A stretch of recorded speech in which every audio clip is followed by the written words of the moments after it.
Yo, buddy. Still alive?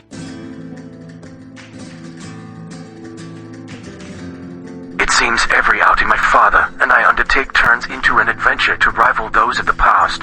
Together, he and I have faced death with adrenaline and smiles.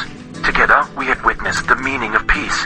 Whether it was a band of menacing bashoes or the babble of a steady river, we have experienced many a contrast of harmony and strife. Growing up, we had trespassed on many occasions. First time, I open carried my 6-shot black powder revolver. I was 7 years old, and according to him did I. However, these weren't the focus of my thoughts as I sat at the bar with my drink listening to my father recite one of the many memories he had of his only son. No, instead I was reliving the events of the day that had just passed. The productive morning, the road conditions and the range. The day was perfect, an unheard occurrence with our track record, an unparalleled beginning to the next decade of my existence. Upon waking up, I found not only a dead fire, but an empty wood box. So I shoot it up and headed out back. After all, this was midwinter Wisconsin, with sub-zero temperatures and snow. Cold axe in hand, the sudden crack and a thud of wood splitting over the chopping block, well into a rhythm joining half the apparel I had begun with. It was -20 out. Sweat and my breath had turned to ice and my beard by the time my father found me. Was until he offered coffee that my motion stopped. It was with a ragging fire in the stove and coffee in hand that we began to talk.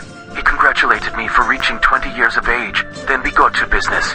The day before had been reserved for shooting at the range, but a snowstorm had made that plan a bad idea, meaning today, God willing, would be spent shooting. First, however, the tools we were to be taking on this trip needed some attention before they could be safely used, moving conversation into the laundry room. My father sat at the reloading bench readying the dies, and I next to him began to service the equipment. Dismantling the mill-style long rifle was a simple process. Sitting, I placed the rifle on my lap. My left hand is placed on the barrel in a reverse grip, while I remove the takedown pin releasing the upper receiver. This allows for the removal of the charging handle, giving me access to the bolt and bolt carrier housing the firing pin. All parts noted, including the barrel, get thoroughly cleaned inside and out with hops number 9. I use a special brush to cleanse the rifling in the barrel, then reassemble the tool in reverse order of tear down, checking the weapon ones back together for functionality. Feeling satisfied, I serviced 4 total weapons before we loaded up. Loading the guns and ammunition into the truck was the task I had been given, along with starting the vehicle. It is standard operation or procedure in Wisconsin to start your car 20 to 15 minutes before you plan on leaving. During this time, I walked to the nearby frozen lake. The sky was an undisputed sheet of blue hovering above a land of solid white. Even the frozen lake was covered in a foot of fresh powder from the night before. Dad pulled up just behind me in the truck, rolling the window down yelling "Scoot." And we were off. We were energized till we did not let that distract from the task before us. The road out of town was riddled with snow drifts covering the route ahead and ice that would steal your traction without warning. Despite being the only vehicle on the road, it took us over an hour and a half to reach our destination, about 40 miles from our start point. It wasn't until we got to the range that we lightened up. We had the range to ourselves that day. With a high temperature of -15 that day, I understood why. Pulling out the .30 OT6, father asked me to set up targets. My father and I have never much cared for the dartboard style of paper targets.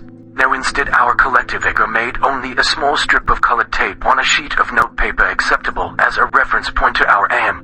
We were 100 meters out.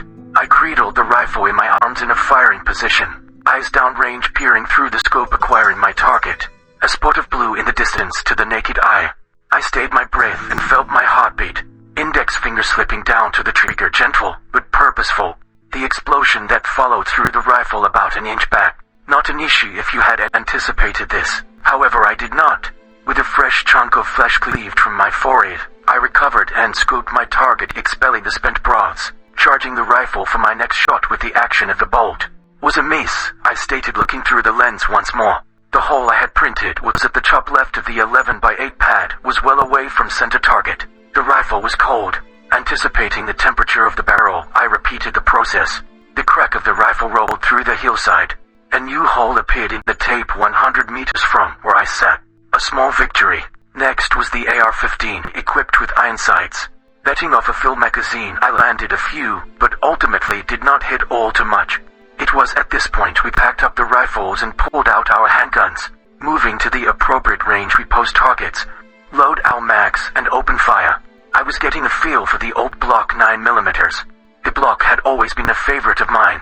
Sitting up bottles downrange, they fill one by one. But then my father put the new CZ75 9mm into my hands, and perfection had been reached. What made the CZ special was its recoil reduction, allowing for easier repeated target acquisition. It was beautiful. What more could I have wanted? The collected pile of spent bras strewn across the concrete at our feet was a sight to behold as we together put round after round downrange, till the sun was but a faint glow of red on the horizon. It was with smiling faces and frozen fingers that we piled up the bras, packed up and departed. With us we took our memories and left but only footsteps. So here we are, toasting to a life worth living, drinking beer and a Tom and Jerry each. I sit quietly at the bar, smiling into my glass as my father brags of how I learned to swim in a rapidly moving river, speaks of how I got the scar on my back running from an angry landowner, retells of the time I named him a bastard and an evil man. Today is the only day we have, yesterday a memory, and tomorrow but a concept.